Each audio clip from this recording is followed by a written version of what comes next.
సాతానికి ఆరాధీయడం బాగా తెలుసుగా, మనిషిని ఎట్ట పడగొట్టాలో బాగా తెలుసుగా, ఏది ఈ వ్యక్తిలో లోపం ఉందని గమనించాడు. అసూయ ఉంది, ఇక సాలి ఈ వ్యక్తిని ఆడుకుందాం అని చెప్పి ఒక చిన్న అబద్ధం చెప్పి యేసు ప్రభువుని సాతానుడు శోధించాడు. ఎట్లా శోధించాడు? మొట్టమొదటి శోధన ఏంటంటే, యేసు ప్రభు 40 రోజులు ఫాస్టింగ్ ప్రేయర్లో ఉన్నాడు. ఎన్ని రోజులు ఉన్నాడు? 40 రోజులు ఫాస్టింగ్ ప్రేయర్లో ఉన్నప్పుడు అప్పుడు సాతానుడు ఒక ఆలోచన చేశాడు. ఏంటి ఆలోచన అంటే, మనిషికి తినాలనే కోరుకుంటుంది కాబట్టి ఆ కోరికను బట్టి ఈ వ్యక్తిని శోధిద్దామని చెప్పి రాయిని రొట్టిగా చేసుకో. 40 రోజులు ఫాస్టింగ్ ఉన్నావు, చాలా నీరసించిపోయి ఉండవు, ఈ సమయం ప్రాణం కూడా పోయేటట్టు ఉంది. ఈ సమయంలో నువ్వు రొట్టె చేసుకుంటే దేవుడు ఏమైనా తిడతాడా? దేవుడు తిట్టడు. దేవుడు కరుణామయుడు, దేవుడు ప్రేమామయుడు. అటువంటి దేవుడిని నువ్వు తప్పుగా అపార్థం చేసుకుంటావు ఎందుకు? రాయిని రొట్టె చేసుకొని తిను, తప్పదు, చచ్చిపోయే పరిస్థితులు చేస్తే దేవుడేమో అనుకోలే అని సాతానుడు చెప్పాడు అనుకోండి. లోపలేమో బాగా ఆకలేసేస్తూ ఉంది. కరెక్ట్గా అదే సమయానికి సాతానుడు కూడా వచ్చి రాయిని రొట్టె చేసేసుకో అని అన్నాడు. ఒకవేళ ఫుల్ తినేసేసి బిర్యానీ తినేసిన తర్వాత ఒక వ్యక్తి దగ్గరికి వచ్చి నువ్వు రాయిని రొట్టిగా చేసుకో అని సాతానుడు ఒక ఆలోచన పంపించాడు అనుకోండి, ఆ శోధన పనిచేస్తుందా ఆ వ్యక్తి మీద? ఎప్పుడు పని చేస్తుంది శోధన అంటే, సాతానుడు ఆరా తీస్తాడు ఒక వ్యక్తికి బలహీనత ఏంటి అనేది, పైనుంచి కింద దాకా ఆరాధిస్తాడు.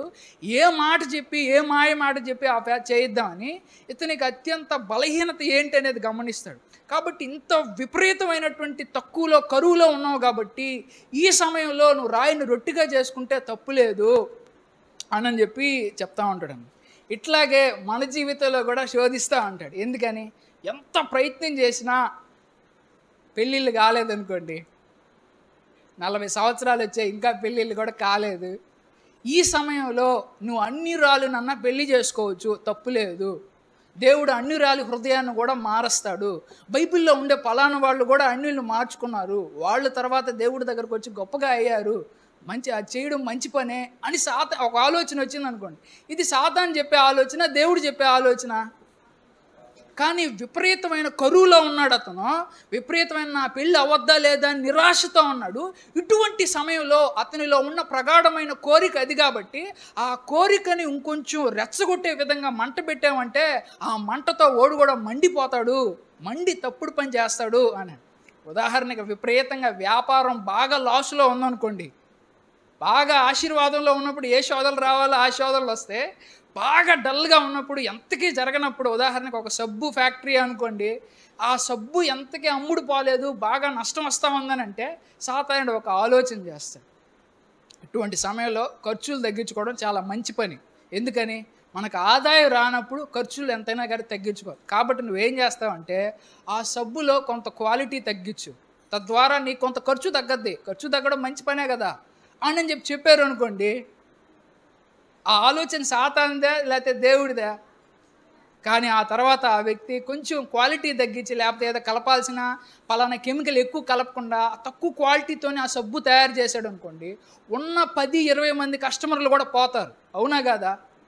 కానీ అతనికి ఆ ఆలోచన సాతాను దగ్గర నుంచి వచ్చిందా లేకపోతే దేవుడి దగ్గర నుంచి వచ్చిందా తెలియదు అనమాట. విపరీతంగా ఎన్ని పరీక్షలు రాసినప్పటికీ కూడా పాసే కావట్లేదు. అయితే ఈసారి లక్కీగా ఏం జరిగిందంటే, ముందు బాగా చదువు వచ్చినవాడు పడ్డాడు. పడ్డమే కాకుండా వాడు బాగా చూపిస్తా ఉన్నాడు, రాసుకోరా దేవుడు నీ ప్రార్థన ఆలకిచ్చాడు రా, నీ ముందు మంచిగా చదువు వచ్చిన వాడిని వేసాడు రా, వాడు చూపించే విధంగా చేశాడు. ఈ సమయంలో వాడు చూపిస్తుంటే చూసి రాసుకోరా, నిన్ను పాస్ చేయడం కోసమే రా దేవుడు రాయించిందా, దేవుడికి వందనాలు చెప్పి శ్రద్ధగా రాసుకొని పాస్ అయిపోరా అని అన్నాడు. ఇది సాతాను వాయిసా దేవుడి వాయిసా? విపరీతమైన కోరిక లోపల ఉంది, ఎట్టన్నా సరే పాస్ అవ్వాలని, ఎట్టన్నా సరే డబ్బు సంపాదించాలని, ఎట్టన్నా సరే పెళ్లి చేసుకోవాలని, ఎట్టన్నా ఉద్యోగాన్ని సంపాదించాలని. ఇటువంటి కరువులో ఉన్నప్పుడు పలానా ₹1,00,000 ఇచ్చిరా, ఆ ₹1,00,000 ప్రార్థన చేసుకొని ఇచ్చే దేవుడిచ్చితే కదా ఉద్యోగం వచ్చేదే, ఆ ₹1,00,000 ఆయనకి ఇచ్చేసి ఉద్యోగం తెచ్చుకోరా, అవునులే దేవుడు ఇచ్చేదే కదా అని మనిషిలో ప్రగాఢంగా ఒక కోరిక ఉంటుంది అనమాట. ఆ కోరిక ఎట్టాటిదంటే ఒక కట్టిపుల్ల మీద పెట్రోల్ పోసినట్టు అనమాట, వెంటనే మండదు. సాతానుడు వచ్చి అగ్గిపుల్ల వేస్తాడు, అప్పుడు మండద్దు అనమాట. ఆ బైబిల్లో యేసు ప్రభు ఒకసారి శిష్యులతో అంటా ఉన్నాడు, ఏంటనంటే నేను ఏడు నుంచి యెరూషలేముకి వెళ్తున్నాను. వెళ్ళిన తర్వాత అక్కడుండే పెద్దోళ్ళు, ప్రధాన యాజకులు వాళ్ళందరూ నన్ను కొడతారు, నన్ను హింసిస్తారు, చిత్రవద చేస్తారు, చివరికి నన్ను చంపేస్తారు, అయినా నేను 3వ దినం లేస్తాను అని చెప్పాడు. కానీ ఏ శరీరానికన్నా సరే కొట్టించుకోవాలనే ఆలోచన ఉంటుందా? కొట్టించుకోవాలనే కోరిక ఉంటుందా? కొట్టించుకోకూడదు, నొప్పిని ఏ విధంగా అన్నా సరే అవాయిడ్ చేయాలా అనే ఆలోచనే ఉంటుంది. అంటే నొప్పి వస్తుంది అని అంటే ఆ నొప్పి నుంచి దూరంగా వెళ్ళాలి అనే కోరిక ఎవరికి ఉంటుందంటే ప్రతి శరీరానికి ఉంటుంది. నాకుంటుంది, మీకుంటుంది. యేసు ప్రభు శరీరానికి కూడా అదే కోరిక ఉంటుంది. కాబట్టి సాతానుడు ఏమన్నాడంటే పక్కనుండేటువంటి పేతురు చేత, దేవా అది నీకు దూరం అగునుగాక అని అన్నాడు. మంచి మాట్లాడుతున్నాడు, చెడ్డ మాట్లాడుతున్నాడా? అంటే ఏమంటున్నాడు? నీకు అట్ట జరగకుండా ఉండుగాక అని అంటున్నాడు. అంటే ఆల్రెడీ శరీరానికి ఒక భయం ఉంటుంది, ఇది జరగకుండా ఉండాలని. దానికి తోడు ఒక మాట అట్ట అంటించామంటే అమ్మాయి జరగకపోతేనే మంచిదిలే అని మనపాటు మనుషులు అనుకుంటాం. ఎందుకని? నొప్పికి భయపడతాం కాబట్టి. కానీ సాతాను మనిషి శరీరానికి బలహీనత ఉంది. ఆ బలహీనతకి ఉపయోగించి ఇంకొంచెం అట్ట ఆయిల్ పోద్దాం అని చెప్పి పేతురు ద్వారా ఏమంటాడంటే, ప్రభువా నీకు దూరం అవ్వాలి ప్రభువా. వెంటనే యేసు ప్రభువు ఏమంటాడంటే, సాతానా నా వెనక్కెళ్ళు అని అంటాడు. అంటే మాట్లాడింది సాతాను స్వరమే అని యేసు ప్రభు పసిగట్టేస్తాడు. ఇట్లా మనిషిలో ఉండేటువంటి కోరికలు ఏదన్నా సరే, ఉదాహరణకి ఒక వ్యక్తికి పలానా స్త్రీతో అయినా సరే, పలానా పురుషుడితో అయినా సరే పడక సుఖాన్ని అనుభవించాలి అని కోరుకుందనుకోండి, వెళ్ళి మాట్లాడడంలో తప్పులేదు కదా. మాట్లాడు తప్ప వెళ్ళి మాట్లాడితే ఏం తప్పేం కాదు. ఇప్పుడు ఆ వ్యక్తి వాళ్ళతో మాట్లాడాడు అనుకోండి, శోధన పెరగద్దా తగ్గద్దా? ఆల్రెడీ లోపల కోరిక బలంగా ఉంది. ఈ సమయంలో సాతానుడు ఒక ఆలోచన ఇచ్చాడు. అది సాతాను ఇచ్చిందా దేవుడు ఇచ్చిందా తెలియదు.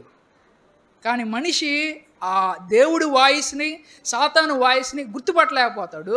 ఇదే మంచిది అనుకుంటాడు. మాట్లాడడం తప్పులేదు, వాస్తవానికి మాట్లాడడం తప్పేం కాదు. కొన్ని అవసరాల్లో ఆఫీసులో అయినా సరే, ఎక్కడైనా సరే మాట్లాడాల్సిన అవసరం రావచ్చు. అయితే ఎంత మట్టుకంటే అంత మట్టుకే ఉండాలి. ఎందుకని? మనలో ఆల్రెడీ చెడ్డ కోరిక ఉంది. ఆ చెడ్డ కోరిక సాతాను గమనించి దాన్ని రెచ్చగొట్టే ప్రయత్నం చేస్తాడు.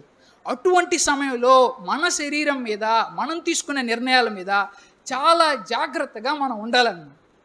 ఉదాహరణకి ఒక ఆయన బాగా సంపాదించాలని అనుకుంటా ఉన్నాడు. ఆదివారం కూడా పని చేస్తే బాగుండని కోరిక లోపల ఉంది. ఇప్పుడు సాతానుడు వచ్చి ఆదివారం చర్చికి రాకుండా కూడా పని చేసుకో, తప్పేం లేదు, దేవుడికి క్షమిస్తాడు, ఒక ఆదివారం బాగుపోయినా ఏం కాదులే అని చెప్పి సాతానుడు చెప్పాడు అనుకోండి, నమ్మేస్తాడా నమ్మడా? ఆదివారం దేవుడి సన్నిధానానికి వస్తే ఆశీర్వాదమా? దేవుడి సన్నిధానానికి రాకపోతే ఆశీర్వాదమా? ఇట్లా మన బ్రెయిన్లోకి చాలా ఆలోచనలు వస్తాయి. అంటే మనలో ఏ కోరిక ఉందని ఆరాధిస్తాడు, పైనుంచి కింద దాకా నిన్ను ప్రతి క్షణం కూడా ఆరాధిస్తాడు. ఎట్లన్నా సరే నిన్ను ఏం చేయాలనే చూస్తాడు. యోబుకు కూడా ఒక భయం ఉంది. ఏంటా భయం అంటే, నా ఆస్తి అంతా పోతదేమో అనే భయం ఉంది. ఎవరికి? యోబుకి. సాతాను దాన్నే ఆరాధిస్తాడు.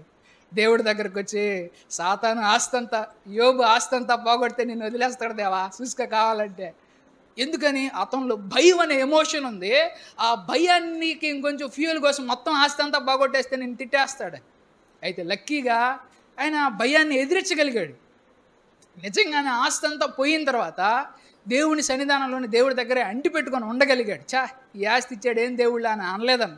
ఇట్లా సాతానుడు మనల్ని పైనుంచి కింద దాకా మన జీవితాన్ని ఎట్లా నాశనం చేయాలని ప్రతి క్షణం కూడా చూస్తూ ఉంటాడన్న.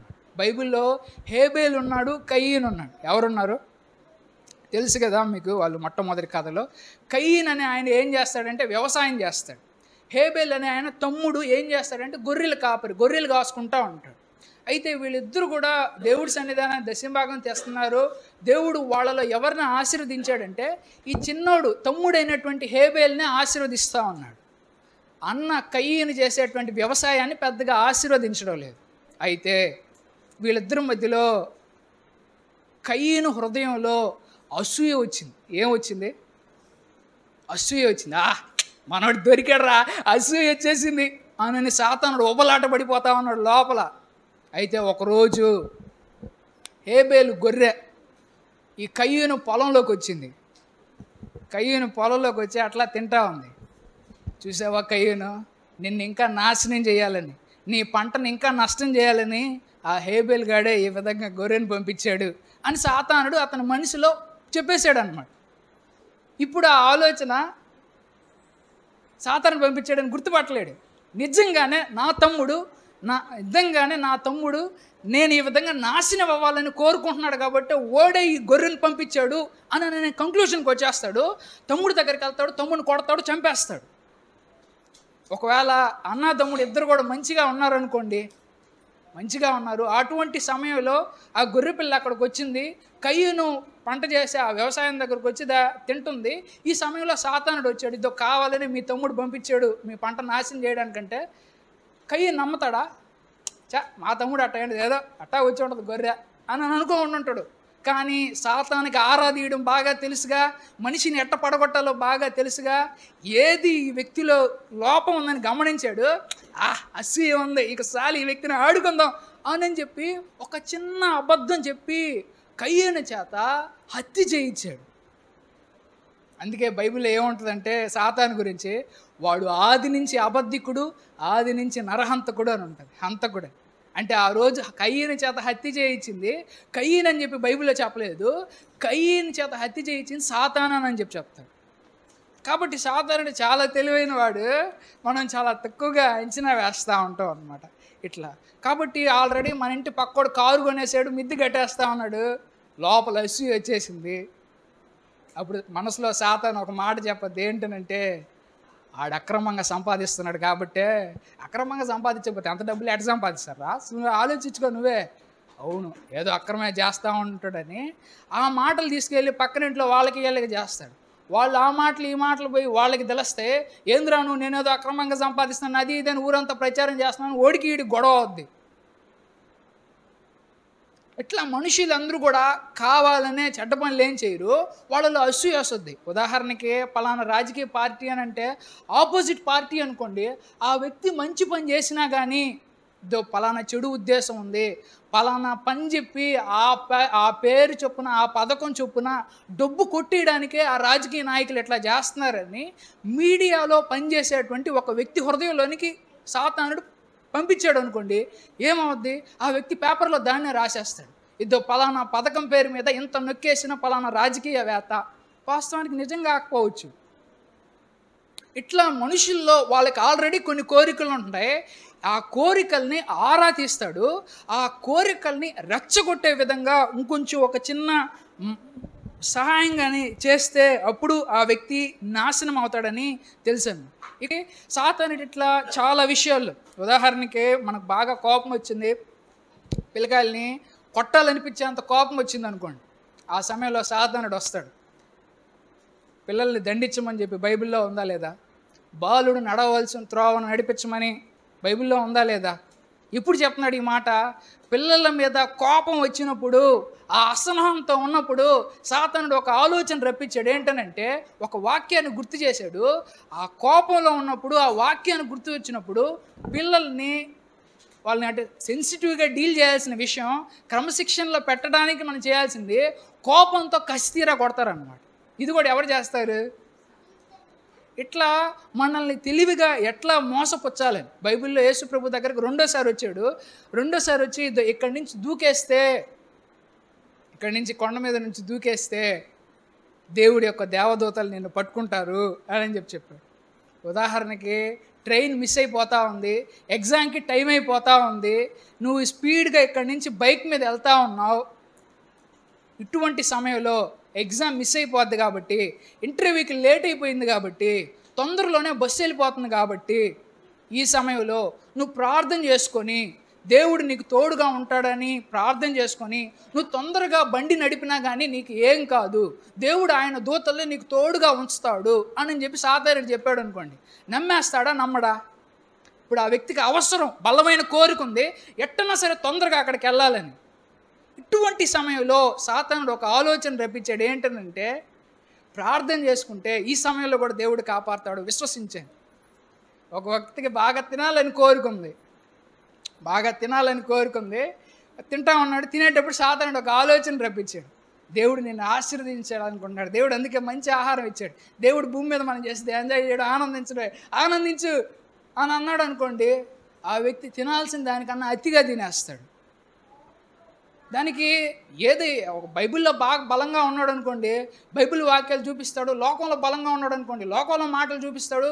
ఏదన్నా సరే, మన ఆరోగ్యాన్నైనా సరే, మన పిల్లల జీవితాలైనా సరే, మన భార్యనైనా సరే, కొంతమంది అంతే భర్త భార్యలను కూడా అనుమానిస్తూ ఉంటారు. ఏదో ఒకటి చెప్తాడు, ఏదో ఒకటి చెప్పి జీవితాన్ని నాశనం చేయడమే నెంబర్ 1 టార్గెట్ సాతానికి.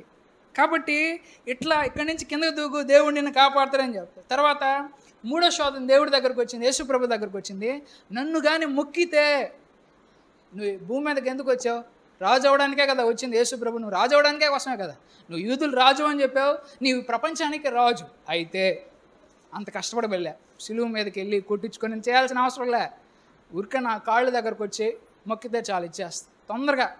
తొందరగా సంపాదించుకోవచ్చు, తొందరగా ఉద్యోగం సంపాదించుకోవచ్చు, తొందరగా నీ సంఘాన్ని బాగా పెంచుకోవచ్చు, తొందరగా బరువు తగ్గిపోవచ్చు అని చెప్పి సింపుల్ పనులు చూపిస్తాడనమాట. నా కాళ్ళ దగ్గరకు వచ్చి చూడు, ఇదో సింపుల్గా నీ సంఘాన్ని పెంచుకో, ఈ చెడ్డ పని చేసి అని చెప్పి సాతానుడు మనలో ఏ కోరిక అయితే ఉంటుందో, తొందరగా నీ లాభాన్ని పెంచుకోవచ్చు, ఈ స్కీమ్ చేయయా అని చెప్పి ఇట్లా మనలో ఏ కోరిక అయితే ఉంటుందో దాన్ని తొందరగా సాధించాలా, తొందరగా బరువు తగ్గాల, తొందరగా కోటీశ్వరులు అవ్వాలని చెప్పి మనల్ని ఇట్లా చేస్తాడు. కొంతమంది భర్త మీద ప్రేమ ఉంటుంది, ఆ ప్రేమ కూడా అతిగా ఉందనుకోండి, భర్తను వేరే వాళ్ళతో మాట్లాడినా కానీ సహించరు.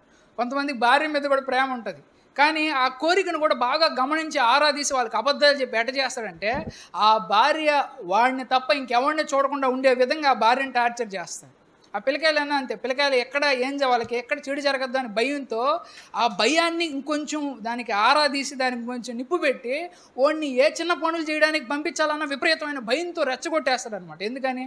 పిల్లలు జాగ్రత్తగా చూసుకోవాలి, మంచిదే, కానీ ఆ కోరిక కొంచెం అటు ఇటు కంట్రోల్ తెప్పుందనంటే దాన్ని ఇంకొంచెం రెచ్చగొట్టేసేసి వాడికి చిన్న చిన్న పనులు చిన్న చెప్పాల్సినవి కూడా విపరీతంగా చేసేస్తా ఉంటాడు. ఇట్లా సాతానుడు మనల్ని ప్రతి దాంట్లో బ్యాలెన్స్డ్గా ఉండాల్సిన దాన్ని అటువైపుకి తీసుకెళ్తాడు, లేకపోతే ఇటుంటే ఇటు లాగేస్తాడు. ఎట్టొకటి చేసి ఏ ఆలోచన అయితే ఏదైతే మనల్ని ఇట్లా ఉంటుందో అది అట్లా చేసి మనం చేస్తూ ఉంటాడు. ఇట్లా ప్రతి చిన్న విషయాల్లో మనల్ని ఆశీర్వాదాలు పోగొట్టాలని, దేవుడికి ఎట్లా అన్నా సరే దేవుడి సన్నిధానానికి దూరంగా చేయాలని, ఏ అబద్ధం నీకు అనుకూలంగా ఉంటుందో, ఏ అబద్ధాన్ని చెప్తే నువ్వు నమ్మతావో, ఏ అబద్ధం చెప్తే నీ ఆరోగ్యం నాశనం అయిపోద్దో, ఏ అబద్ధం చెప్తే కుటుంబం చిన్న భిన్నం అయిపోద్దో, ఆ చెప్పాల్సిన అబద్ధాలు చేయాల్సిన చేష్టాలన్నీ కూడా సాతానుడు ఒక పక్కన చేస్తాడు. ఇవన్నీ ఎప్పుడు ఫీల్ అవుతాయంటే మనలో మంచి ఉన్నప్పుడు అది అవ్వదు. అన్నిటికంటే దేవుడు అన్నాడు, హృదయము ఘోరమైన వ్యాధి గలది, దాన్ని జాగ్రత్తగా గమనించండి అని అన్నాడు.